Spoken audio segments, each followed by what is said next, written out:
विक्रम और बेताल की कहानियों में से एक प्रसिद्ध कहानी इस प्रकार है। कहानी राजा विक्रम और चालाक व्यापारी। एक समय की बात है। उज्जैन के राजा विक्रमादित्य अपने न्याय और पराक्रम के लिए प्रसिद्ध थे। एक दिन उनके दरबार में एक व्यापारी आया। व्यापारी ने राजा से कहा, महाराज, मैं एक ईमानदार व्यक्ति हूं, लेकिन मुझे एक बहुत ही चतुर चोर से अपनी संपत्ति बचाने में मदद चाहिए।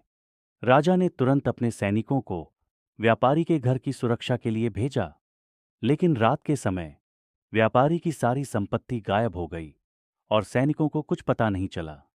अगले दिन व्यापारी दरबार में आकर बोला, महाराज, आपकी सेना मेरी संपत्ति को नहीं बचा सकी। अब न्याय की उम्मीद केवल आपसे है। राजा विक्रम ने व्यापारी को ध्यान से देखा और फिर कुछ सोचा। उन्होंने व्यापारी से कहा, तुम्हारे साथ अन्याय हुआ है, लेकिन सच्चाई ये है कि तुम ही वह चोर हो।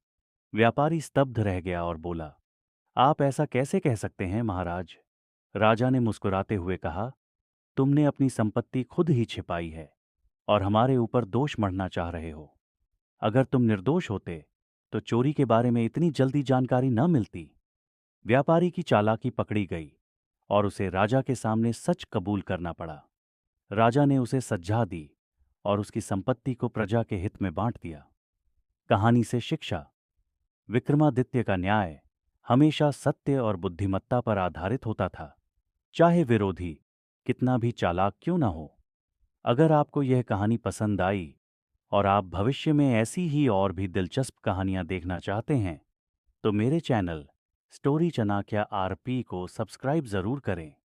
बेल आइकन को दबाना न भूलें